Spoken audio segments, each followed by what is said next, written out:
Welcome, ladies and gentlemen, boys and girls, to the most magical podcast in the Midwest. That's right, the Magic in the Midwest podcast, starring USA Today best-selling author J.B. Michaels and his more successful wife, Ashley Michaels. And now, your hosts. Yes, hello, everyone. Yes, please, get ready, because I know it's been a little bit since we have had a podcast. Yeah. It has. Do you remember who we are? I hope you do. And as always, it was Ashley's fault. Most likely. Maybe. This is the 87th podcast of Magic in the Midwest. These wonderful podcasts are brought to you by the works of J.B. Michaels.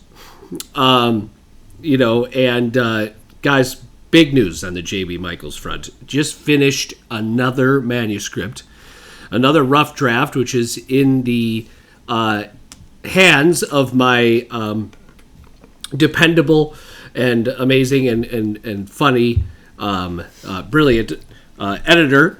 So I'm very excited to share with you that Raftery's Ghost is now being edited. And then we're looking at a September launch for Raftery's Ghost, which is the 5th book in the Mac and Millie mystery series. You can find out about all my books. This, I think, would be book number 16, Sweet 16, technically. So if you want to take a look at all of those, you go to J.B. Michaels on Amazon, or go to MrMichaels.com, which is MISTER, Michaels.com. Also, through this amazing podcast, we have met many, many wonderful people, including Emily over at Emily at magicalmousetravel.com. Sorry, guys. It's been a long time. Is that right? Is that what the email is? I think so, okay, right? Well, I wasn't ready. Hold on, I thought that's what you're looking. I already have it memorized. I want to be... Yes. It's Magical Mouse Emily Travel. at Magical Mouse Travel. No, I just didn't know if it was like Emily something else. I just wanted to make sure. She is, like JB said, someone we met through the podcast. She is a vacation planner that specializes in Disney, Universal, and Disney Cruise Line vacations, but she can book any travel for you. Shut your Guys, the look of panic on Ash's face. All of a sudden I realized I just didn't get to clock out. And you're like good. We're good friends with them too. No, we are. I wanted to make sure I had her email right. I didn't forget who she was. That is so funny. Well, you know how you just go on autopilot, and I was like, "Ooh, it's been a while. I don't remember." Anyways, she can book those travel accommodations for you. It is free of charge. She knows all the things. She was actually just in Disney recently. She goes there often. She's also from the Midwest, but she knows the Genie Plus things, the reservation thing. She could do it all for you. And now there's just a lot to do. So I would definitely recommend working with someone. Right. Because as we've experienced, yes, it's a lot of stress. Anyways, but she is also. Did I say she was a good friend of hers? I did. I mentioned it just. I would like to reiterate it that she's great and I'm great. JB is okay-ish. Right. No, but definitely reach out to her. The email is Emily at magicalmousetravel.com, and if you do, just let her know that we sent you over. Right. Sorry, guys. We're just still both nasally right now. Right. Part of the reason why we were not. We've had some crazy, we just had a bad cold. Really lingered for a long time. We did the whole swab thing. Everything was clear. It was just a bad cold because we haven't had a cold in forever. So it's just not going away. Right. It's just causing some congest. So what else is happening? So, speaking of that whole planning process, Ash and I are just going to share with you, what we've experienced and what we've done, so far, because we're going on a trip in June, and we're staying over at the Copper Creek Villas and Cabins over at Disney's Wilderness Lodge. And then we're doing a split stay. Majority of the week that we're going to be there is going to be spent at the Wilderness Lodge. Sorry. And the other side is going to be the Grand Floridian. It lasts like 3 nights. So 4 nights at Wilderness, 3 at Grand Flow. Wait a minute.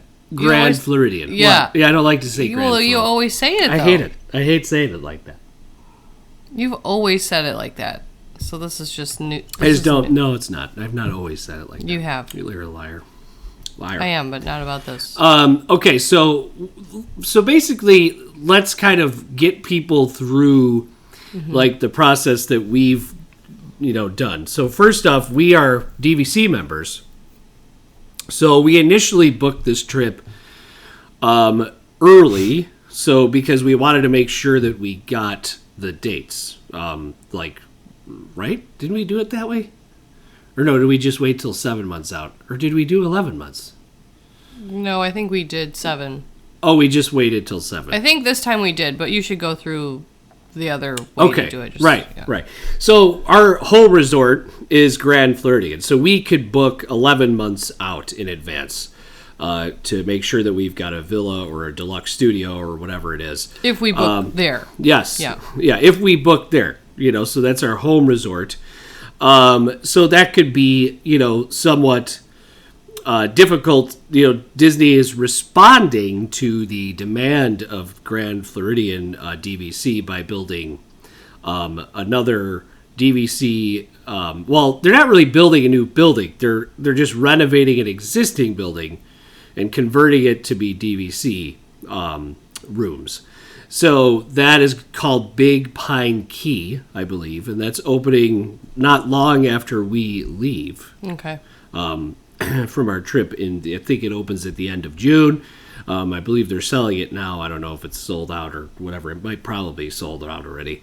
But what's interesting about this Big Pine Key is that it's only studios, and it's not deluxe studios. They're like tower studios, basically, which is a smaller room, which basically is no different than a normal hotel room, I don't think. So it's interesting, their strategy, kind of converting an existing building and making it, renovating it and making smaller rooms. But I guess the demand is so high for Grand Floridian that they're just doing it that way. And then another interesting thing, they're building a whole new Polynesian building. So where the Luau Cove was, is now going to be a big, huge DVC complex, like more of like a tower, which oddly enough doesn't look, from the concept art, it doesn't look like the other Polynesian part, so it looks different. Whereas the Grand Floridian, the villas at the Grand Floridian look like the Grand Floridian. I think people are kind of struggling with the look of the new Polynesian because it doesn't quite mesh with the other. Gotcha. I'm sure it'll be really nice and it'll allow to have different accommodations over at Polynesian. Because right now you can only get deluxe studios or those bungalows that are out in the water, which cost like 600, 700 points a night or something like that, right? Something crazy like that? Something crazy like that. Yeah. So we booked 7 months out, and we booked like higher level accommodations. So we have a 2-bedroom at Copper Creek, and then we have a 1-bedroom over at Grand Floridian. Mm-hmm. So usually if you're a DVC member, the higher echelon rooms are available. You have a higher chance of getting a 1-bedroom or a 2-bedroom villa. This time around, we were planning on staying at Copper Creek the whole time, and it wasn't available the whole time. It wasn't? No, or that's why we did the split stay. Oh, yeah. Oh, I thought we just did it to split it in general. No, okay. Wrong. Incorrect. Mm-hmm. We just wanted to stay at Copper Creek, and it just wasn't available. But we Okay. had a very specific set of dates in June that we wanted to use because the points go up depending on the season. So Right. if we had gone later, It would have been higher. we would have been able to do it. But they just... Would have been you know, less time there, basically. Right? Right, that or we would have used more points either way. Right, But right. Yeah. So, but yeah, JB's right. There's, we shouldn't go on this too long because I don't know how many people are DVC members that listens doesn't apply to them. Try and think of everyone. I am. I am. I am. Okay, so let's move on. I am. I'm telling them what we're doing. So then, yeah. So we did book that, and then of course, now this is applies to everyone because this is where Disney now has become more planning oriented, and it emboldens, it actually strengthens Emily's position and her job security, because now there's so many more steps to booking a Disney trip. It is extensive. So now you've got you got your hotel booked, right? Well, the next thing you need to do is make sure that you have your tickets. So now you've got to go book your tickets for the time period. And then you also have to look at the theme park reservations and the theme park availability, which is nuts. Okay, so you have to pre-plan far in advance of your trip where you want to go, like what days you want to be in which park. Now, that's pretty standard. I mean, that's been the case for a while, I guess, but it wasn't like set. Like, you didn't have to do it. You kind of chose it with FastPass Plus. Like, if you were, you sort of chose the days you were going to be there because of FastPass Plus before. Mm-hmm. But now you're required to make a theme park reservation no matter what. So if you want to go to Magic Kingdom on June 2nd, you better make sure that there's availability in the theme park reservation calendar. So you have to make a theme park reservation. Then you have to link that you buy your tickets, and then you reserve your days for which park you want to go into. Okay. We chose, our ticket is a ticket that only goes into one park at a time, one park per day. You can get the Park Hopper Pass, and what time does that let you in? I don't know. 2:00. You don't know anything. So I don't after spend too much time on this. I feel like most people listening know this. Not a lot. So I think not a lot. You never know. Let's not bore everyone with. I mean, like, come on. We're talking about how tickets work. Okay, so this is how it is now. So then you have to make sure you're booked for the theme park reservation calendar, and then get your tickets, whatever type of ticket you want. And then, you guys, this is new. This is something we've experienced, and I feel like it's something shareable because not a lot of people have been to Disney. Please get to something shareable. This is, since this is something brand new and shareable. Jeez. It is. Jesus, take the wheel. Be interesting. Come on. Now you can buy GD Plus for your entire stay if you want. And you can buy the ticket with GD Plus loaded into every single day of your ticket. Or you can buy GD Plus the day of. Okay, so you can do it piecemeal, a la carte. Like, you could say, I'm going to Magic Kingdom, I'm going to buy GD Plus for that day only. And there's really honestly no real benefit. It's not like I think we saved like less than $1 per person over the course of the trip, like booking it in advance. It's not like you buy it in advance and get it that much cheaper. No, there's no cheap. So if you just know that you want it, you could just take care of it so you don't have to remember to add it before you have to wake up and try and make your reservations. Right. That's really the only benefit. Yeah. The only reason we did it for all of the parks this time was because we are going with my parents. We're trying to, spare them waiting in line a little bit, and we wanted to review it in all the parks. Right, for the podcast. And going forward, we may not use it in every park or, whatever. Right. It is interesting to see how GD Plus will work. It does require one of your people in your party to be up at 7 a.m. to make that first reservation. I would love for it just to be you, but I just don't trust your decision making. Right. Because it's... Right. Okay, so it's terrible. So we did get GD Plus. So we're gonna see. And now Disney sort of has a disclaimer about GD Plus that says you could, expect to only ride 2 That's to 3 attractions. Well, I feel like that's them protecting themselves, because think about it. People aren't waking up at that time, they're just expecting to be able to walk onto like 11 rides. That's not how it works. So I feel like they do have to put this disclaimer out. Right.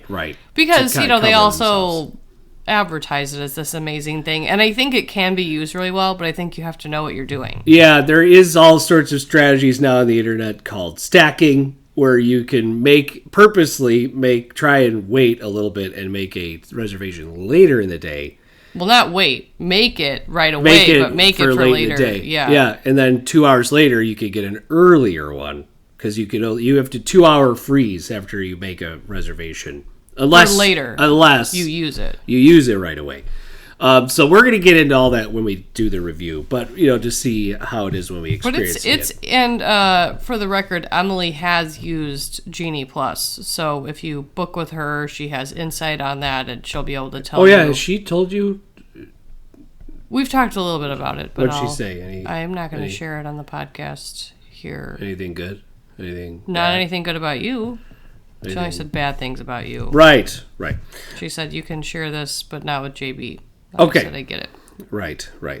No, it was just, it was sort of casual. off the record. Yeah, I don't want to officially say. So, okay. Yeah. I don't know what that means. We were just sort of chatting back and forth. I don't know if there was anything I could really report. She's going to send me her thoughts. Okay. Official thoughts at a later time. Okay. So GD Plus, as for people that don't know, is like the paid Fast Pass system now that Disney has, which is from people for the most part are, I think, happy with it, but you do have to know what you're doing. When I told Emily that you didn't want to do it, she said to get with the times. So I don't think she has a lot of bad things to say. But when I talked to her the other day, I asked, for her strategies, and she said she is going to send us some tips and tricks. Okay. But I said, part of my question was, or is it kind of like the Hunger Games? Right.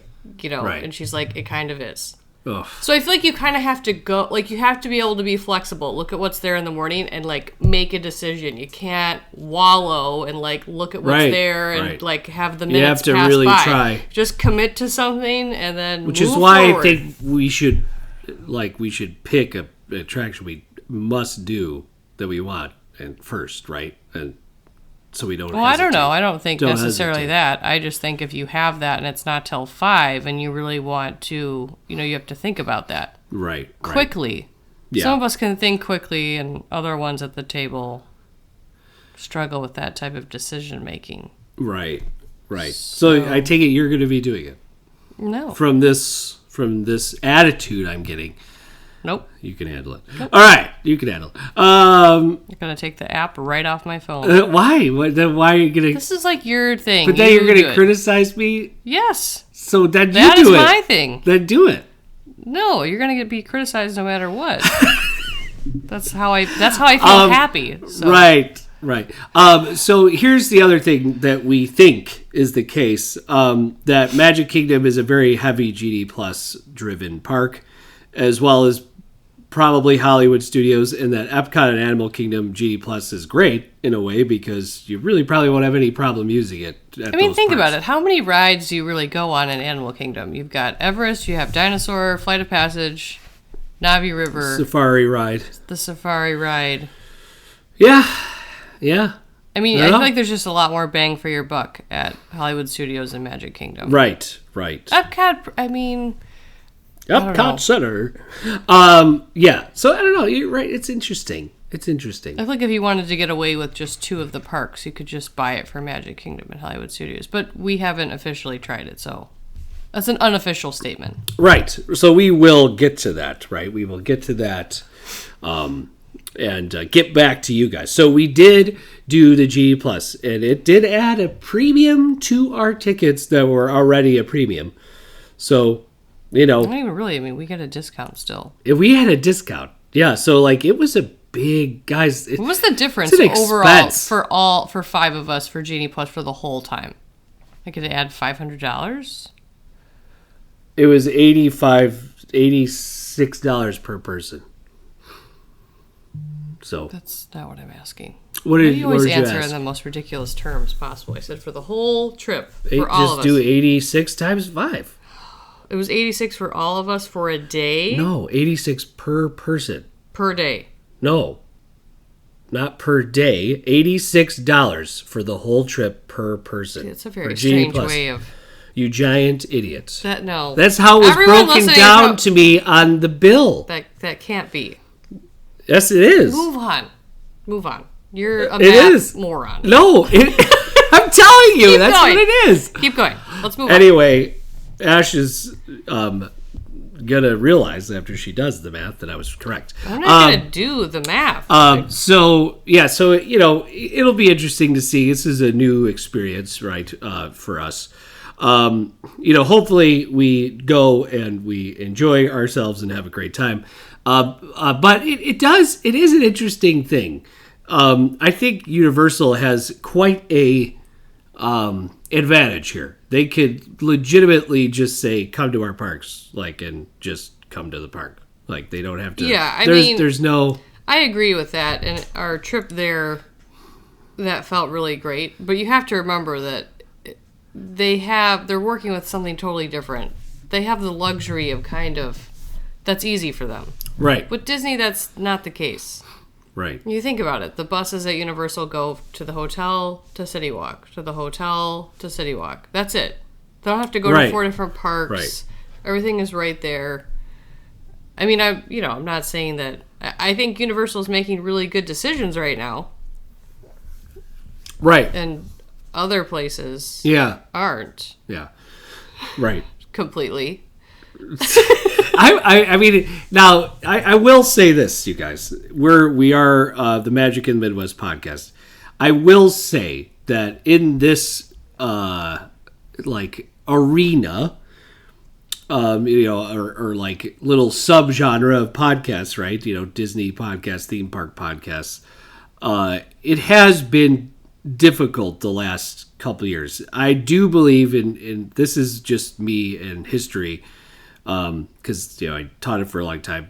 This is the only thing I'm going to say, and it still is not discouraging us from going. Right, we're still going, but this is by far the darkest time in Disney company history, I think, and Disney parks history without a doubt. I know right now the reality is Shanghai and Hong Kong are still closed, and I think a lot of the revenue is being generated by the American parks, as usual, per usual. And a lot of that, of course, we've spoke at length about in podcasts, in the past. But it has been difficult to have a podcast about a place we love and have a lot of history in, and family history, and people that have died that are no longer here that absolutely adored the place. So when you have those emotional attachments to a place, Yeah. it does, that's the way we still have the podcast, but it really does. It's been challenging to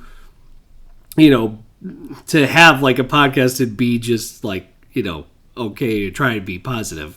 You have to choose positive sometimes. You really do. You know what you do. I So- think that the other side of that, though, is when you look at some of these things that they're keeping, like making park reservations, there's really no other way to look at it other than feeling like they're going to try and jam the parks as much as they can, or, look at that and then maybe offer certain things depending on the attendance for Magic Kingdom is low that day, so we're going to do this We're extra not gonna event. have And then cast anyone members. Yeah. that has, those early hours are going to only have access to 1/3 of the park. You know what I mean? It does impact your experience there. And it's hard to not feel those things, because while you love it when you're there, the last experience with my parents, we had a really not great experience with extra magic hours, because that's what it was at the Yeah, time yeah. still. where we were like completely roped off and basically wasted 45 minutes of the first hour just trying to get to a part of the park that we could actually go to. And then we were told we couldn't even go into certain parts. Yeah. It was I don't just want like, to get us no, but I'm just into saying, the weeds like, again. it feels like, you can feel the decisions be about not your experience. You know what I mean? They're just throwing that to the side. It does feel that way. It doesn't take away like what the park is and why you love it in a way, but it's become, like you said, it's a choice. You have to either decide, right? Like we love it. You and I specifically have invested money in it for years to come already. Right. Yes. So, I love Disney, and I hope that things sort of turn back around at some point. Right. Right. It has been it has been a struggle. I think for my own like psyche to be like I'm trying to just like just enjoy myself. I mean, here's the weird part about it, right? Here's the rough part about it. This is a place that is designed for vacation, right? Where you are supposed to just turn off and enjoy yourself and be on vacation, right? Because you work hard and your life is crazy. Life is not easy. It never leaves you alone. Vacation is a time where you try to just get away from it all because it's like, good to do that. It's psychologically, proven to be beneficial to your health to have vacation or a break or whatever it is, right? So I think that's what's the rough part about it is that, like, this is how I choose to vacation. I want it to be a vacation, not like, not have it be the outside world constantly encroach on things and, money and, algorithms and, you know what I mean? Like, right. It's been tough lately. It really has. And it's okay to feel both ways, right? Like JB and I have our, things that we wish were different and things we wish they wouldn't have taken away, but we still love it. Like, it's okay to have both of those feelings because, right. It's different. We fully expect it to be very crowded and very hot, and there to be lines and not everything to go according to plan because that's life. But there's things that feel like more than that. Like value is being taken away. But, it's still a place we love. Obviously, we have this podcast, and if you're hearing this, you obviously love it too because you're listening to a Disney podcast. Right. So, I think it's fine to find the balance. Right. So you're right. I think the balance is key. I'm going to definitely make a statement. I do have a tipping point. Mm-hmm. I have not hit the tipping point yet, but I do. I'm not a person that's just going to keep ignoring. No, I think we all have that. And you know what? It's okay for everyone to have different ones. And maybe you're like, I just don't want to go to Disney for the next few years. Or, I want to take a Universal vacation. Or I want to take a different kind of vacation. Right. Because you just can't handle it right now. Right. And that's okay. And maybe... And I think I think this mental situation that you and I are experiencing, right? I think that is a pretty big part of people's thinking. No, I definitely have to say that when we were at Universal, there was a big part of me that was just like, this is really nice. And it's not the same. It's not comparable to me. They are two different things. But I was like, this vacation feels easy. It feels not stressful. I don't feel like anything. Now, right, you could argue that Universal didn't have those things in place to be taken away, but it's not. It's about how you feel about it, too. Right. And, part of it is the age of our son. He was at a great age to go, and it's a different kind of vacation. It just is. Right. But I think a big part of me feeling that way was because of everything going on with Disney, too. I was just like, enough with having to be on my phone and pre-order my lunch 3 hours before. And, sometimes that stuff gets to you when it feels like it's every single thing you're doing is your phone. That's not available. This isn't available. Nothing's available. It does, yeah. You know, we could kind of go with the flow. At Universal, it's a little bit easier to do that right now. You know, it won't always be like that for Universal, I feel like. Change is coming for them with this Epic Universe. fourth park, which I feel like is the third park. Yeah. But, you know, it's... I realized that I was just like, part of me is just sort of itching to go back there because of the ease. You know, you go to City Walk. And then from there, you could go to either park, and you can walk from park to park, or you could take the train from park to park, or you could just hang out at City Walk, or you could just go into the park at 11, which you can do at Disney, but it's going to drastically impact your day when you make decisions like that at Disney. At Universal, not so much. Yeah. So I think you know, and then of course, you know, I think that's just how we are feeling inside, right? It's just what it is. You know, it is what it is. Hopefully, we go and we have a blast, and I think we will, right? We will. I mean, the reality is we've paid a lot of money for the vacation, and I'm going to go and make the best of it, right? Because we're committed to going, right? So that's it. That's a big thing. Hopefully things, you know, will improve, and maybe they'll get out of this funk that they're in.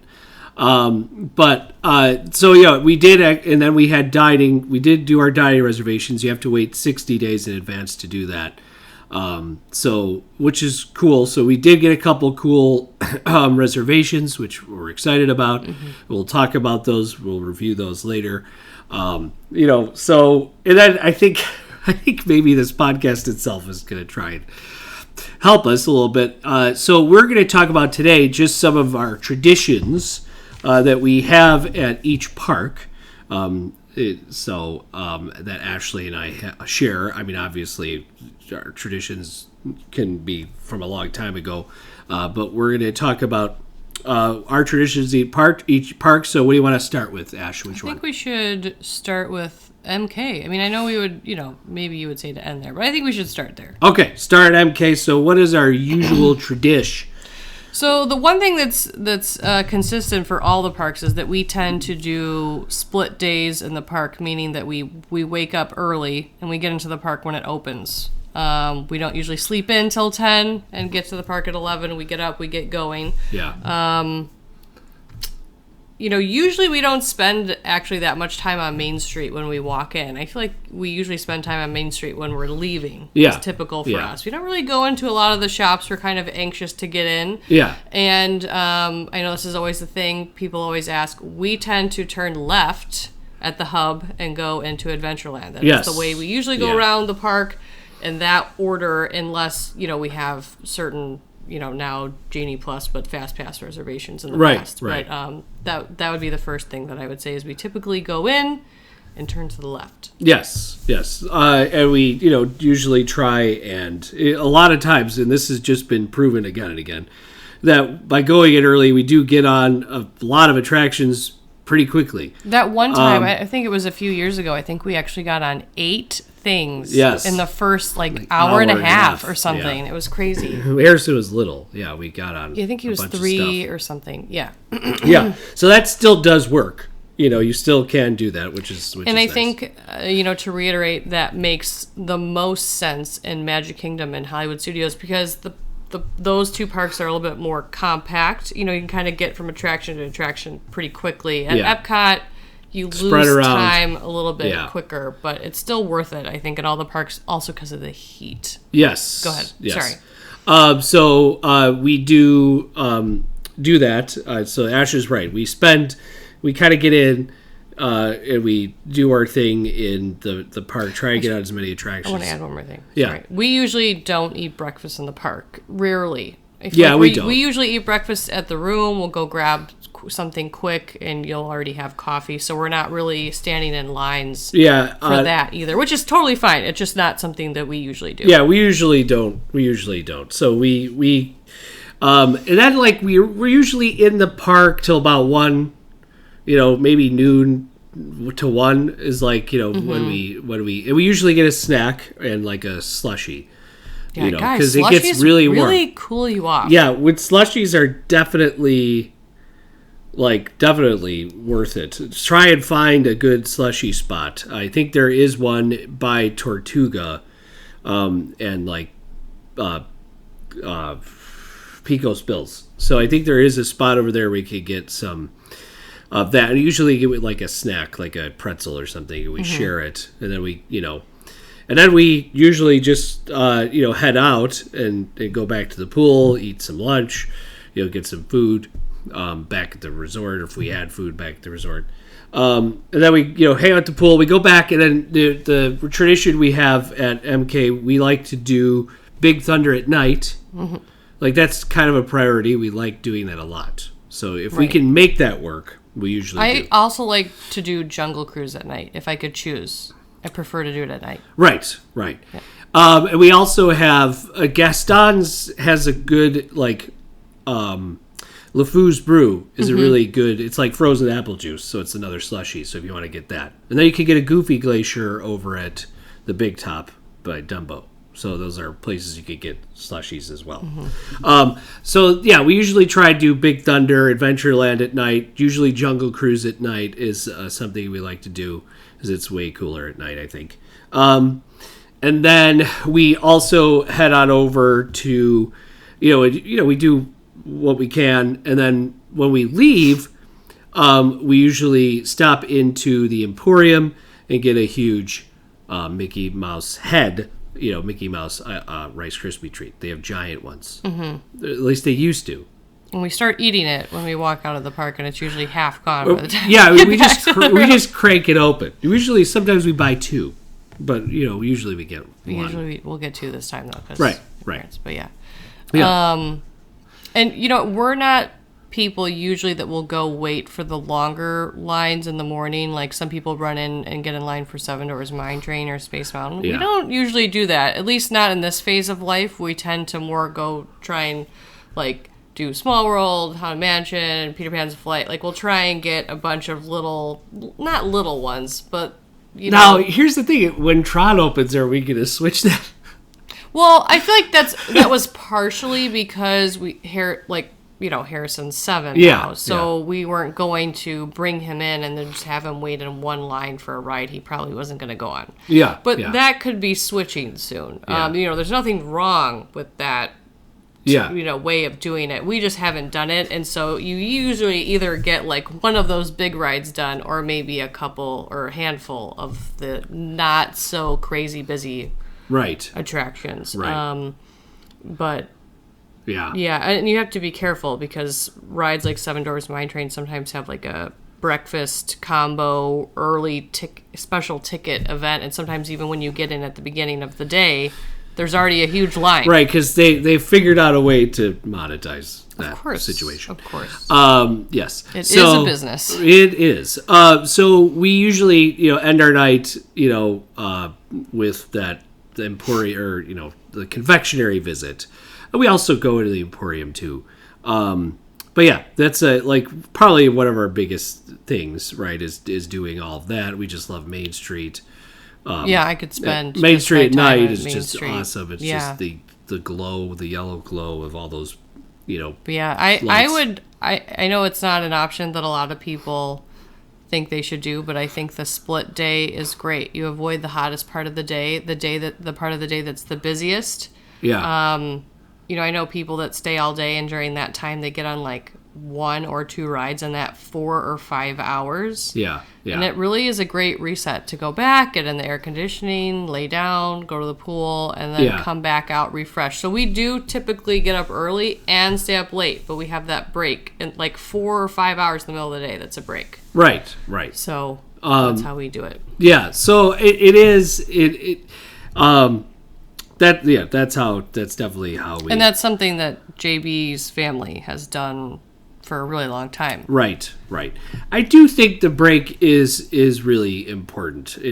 Because it's hot and it just, especially if you're there in the summer. Listen, all the power to you if you're a family that can stay out all day. I am 110% sure that if you did not do Disney like that and we went You I wouldn't would like not it. like Yeah. it the way that I like it. Right. It's right. just, I need that. And I feel like you're in the parks when it's the least busy, and you can get the same amount done, if not more. Because I feel like a lot of those families don't stay for fireworks, or they leave like right after. Right. And you're missing that part where it's like 2 hours after the fireworks, and like the park is really cleared out. Yeah. And you could kind of Yeah. just run onto a bunch of different things. I mean, I guess it's different if you have but we did it with Harrison when he was a baby, Right. and he just slept in the stroller.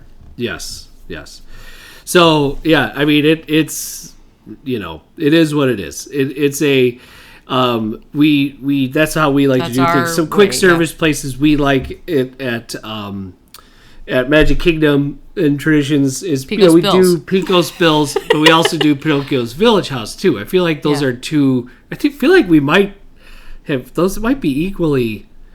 Like Those we've are our eaten it both. go-tos. Yeah, those are the go-tos. Pinocchio's Village House is cool because it's a small world right there. Right. You can see it, and they have it's more like Italian, right? Yeah, Yeah. Yeah, it's cool. And apparently you can sit upstairs. It was blocked off the last time we were there, right? Yes, But I want to try yes. that sometime. We do want to try that. And who so- doesn't like, just really basic, Tex-Mex nachos? Like, it's just at Pico's Bills. Like, It's we're good. just teenagers. stuff. We love it. Yes, junk.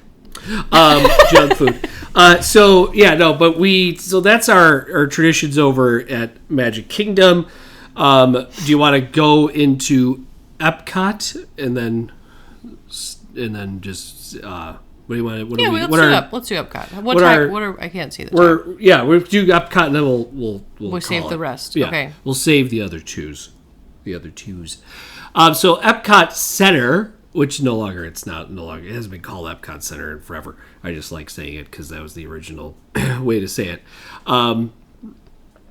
So Epcot, we love our huge traditions at Epcot. Obviously, Harrison's favorite ride is Test Track, so we have to do Test Track. This is how we usually do things. We usually do Future World the first part of the day. Mm-hmm. Like, that's, we don't, some people head to World Showcase early and, as soon as it opens at 11 or whatever, and they just stay at World Showcase. We usually try to do our Future World stuff in the morning. And then we head on back, take a break, and then we head back and go to World Showcase in the evening. It would be cool one day just to do an entire World Showcase day, but I guess we would probably have to, you have to wait, till Harrison's older, I guess, or maybe not. Because there is more stuff to do there now with Ratatouille but yeah, that's what we usually do. And then, when we obviously do Soarin' as well, but Test Track's probably the number one thing. We do Spaceship Earth always. Mm-hmm. That's always a must do. But we usually hit Spaceship Earth on the way out. If we're walking out of the park, we usually do it that way. We'll usually do Nemo. Too. Yeah, because it's a quick. There's never a line, I feel, for Nemo. It's just not really. It's an omnimover. It goes really fast. And Living with the Land, if there's no line, which there usually isn't, we'll just jump on that after Soarin'. Right. Yes, Living with the Land as well. It's good. And then as far as eating and snacks and stuff, really, not in Future World. I feel like we don't really ever do anything. As we far don't. as that, we really don't. We don't. Yeah, we usually eat breakfast in the room, and then we'll go back and eat lunch. So I'm sure there are places to grab a pretzel that we have. I mean, we have done that. Yeah, we've gotten over pop Imagination, and water and whatever. stuff. Yeah. But yeah, we don't. There's not really a quick service or whatever place that we're Future World go to. Yeah, have, And right now it's still. I think they just opened up a new walkway, so it's not quite as maze-like as it is now, because they're doing, which I'm glad. This is a good thing. They are renovating the heck out of Future World, which is really needed. So that's a good thing. And then of course Future or World Showcase we head into, and we usually you could either go Canada or you could go Mexico. And, like I think a lot of people, I don't know, maybe most people do it When I this did way. the poll, it was split. Oh, really? It was Yeah. 50-50. All right, so we usually go to Mexico first, and we ride the Grand Fiesta Tour. Most of the time, we eat dinner there. Like, we'll just grab the Yeah. tacos Outside. right at the cantina outside. And right on the water, and the must-do for us is a margarita. We have and that Fiesta margarita. Right. Which- And it's great for, one, obviously has alcohol. There's a decent amount in there. Yeah. Two, it's a slushy. And it's pretty hot because as we've just come back into the park, it's usually like frozen, yeah. between 4 and 5. And so this, it's still pretty hot. Pretty blazing. Blazing. Blazing. So you're sitting Still outside pretty and the chairs are hot and you're just like sweating profusely for no reason. So that frozen margarita really Yeah. does the trick. Yeah, that's cool. Yeah, it does. It's a tradition that started with my mom. She just loved the Fiesta margaritas. She loved margaritas, period. So we keep that up as well. And then we might grab another beer, which is for my grandfather when we get over to UK. But usually by the time there are people that drink around the world and I Go don't know, everywhere, I don't know how stop people everywhere. do that without dying. But usually by the time we're over there though, it's like 2 or 3 hours later. Right. So, definitely. So we usually head there, and then we'll we just head into Mexico. We stay there for a little bit, get our margarita, do the ride there, and then we keep walking. We'll head into China, into the big shop area. Sometimes we'll stop and do frozen too. Yeah, sometimes we'll do frozen because then the strollers start like piling up as you go further on to Norway. Thanks a lot, Frozen. Right, because Ruined that's my like favorite Ashley's Ville. ancestral, Just home, Frozenville now. Norway. And I shouldn't talk about it today. I'm yeah, crabby. don't. It's the rant. You've heard this rant before. So yeah, and then we just honestly, there was one year that I tried to get a magnet from each pavilion. We tried to. Yeah, we tried to get a magnet from each one. I think we should do that again. Half of them are broken. I know, because we need a refresh. I don't want to do magnets. I'll do something else. Yeah, I don't know what to do. We'll figure it out. Pins? I don't know, something. No, not pens. So we got it. We try and get. Sometimes I really do try and get like one item from each, country because it's so cool to do that and just explore it. I mean, I could spend forever looking at the minute details of each pavilion and trying to learn about what each thing is, because there is so much detail there. It's insane. It really is. Some people drink around the world. I feel like I would rather do like dessert around the world. Yeah. Well, I mean, basically, Epcot, I know food and wine, but I feel like I could just do it. Just grab a pretty little much dessert Epcot everywhere. has like a festival with booze every year. But I'm not huge on drinking. I mean, that's too much alcohol. Although I am excited this time because Flower and Garden will be happening. It's my favorite in Epcot. That's my favorite festival. Which is interesting, guys, because he doesn't spend any time on our yard. I like or the any of that. topiaries. I like how they look. 0. Hey, I made a mohawk on our bushes in the back. And it Topiary. was not on purpose. Taupes. Taupes in Supposed the to back. Picture of that. Taupes in the back. This is Jim's Flower and Garden tribute. The mohawk. Or JB, sorry. JB.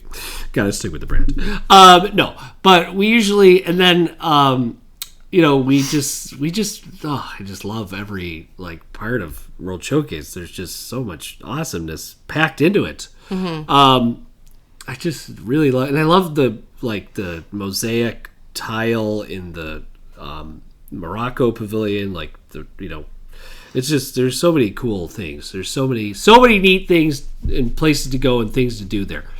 And then of course we head over, as we make our way around, we head over to this year we'll be doing Remy Ratatouille Adventures, checking out that whole new area of France. Maybe get a crepe. We'll see. Have you ever had a crepe? Nope. Maybe I have once. I don't know. I mean, they're just like pancakes. Thin pancakes. Yeah. With some fruit on it and stuff, right?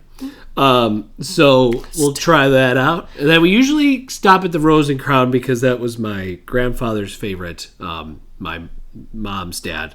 And, we grab a beer. Usually we'll watch, the nighttime show there. Previously it was Illuminations, now it's Harmonious. I don't know if that's a good spot anymore for Harmonious. We'll have to find out. We'll see, as we, even if, we'll figure that out as we go. Barge Central. What? Barge Central. Barge, yeah, I know. Lots of barges out in the lagoon. So, barge, large barge. Epcot is just, I don't know. And then, of course, at the end, historically, I have skipped out of the World Showcase, skipped. We have never done that. We have always never talk actually about done that. it. But I actually have a lot, but we haven't done it. And I was there with your family, and you guys never did it. I'm going to do it with Harrison when this I was time. there with you guys. So I just feel like this is a made-up story. No, it's not. So it's exciting, too. This time, we're going to be able to see Spaceship Earth, which has the new lighting technology on it. I won't be skipping. Which is going to be amazing. Slither. The new lighting on Spaceship Earth. It's supposed to be spot how on. many times are you going to say And it? this year is going to be Cosmic Rewind, which will be open when we're there, so we're going to be able to review that, you guys. What if something happens like Flight of Passage and we get to go on Don't it? say that. Anyway, it will happen. I am going to make it happen. But yeah, so I think that's good for now. So we covered our traditions at MK and our traditions at Epcot. Probably missed some things because I feel like we did. But we'll think of them and come back. We'll do our traditions at the other parks as well. Glad to be back, you guys. Sorry for the long absence. Hopefully you're still subscribed. And please rate and review us on iTunes. We have been stuck on 11 ratings for a very long time. So if you could please just take a second and just hit the 5 stars. Or Don't rate us on our attendance, just our material. Just the quality of our content. And marriage. Right. And marriage. That might take us down. Probably a lot. All right, so... 1 star. Hey now. All right, so please email Emily at Magical Mouse Travel Ashley. That's her actual email. And if you want to learn Magical more Mouse about... Travel Ashley? That's not the right email. Oh, shush. You're unsure. That's why I did it. So please check that out. We're pumped. We're coming up. Countdown is on for us going to our trip. Thank you so much for listening. Please rate and review us on Apple Podcasts, Stitcher, Spotify, wherever you listen to the podcast would be wonderful. And like and subscribe if you listen on YouTube. And all right, ladies and gentlemen, from the Midwest. See you later.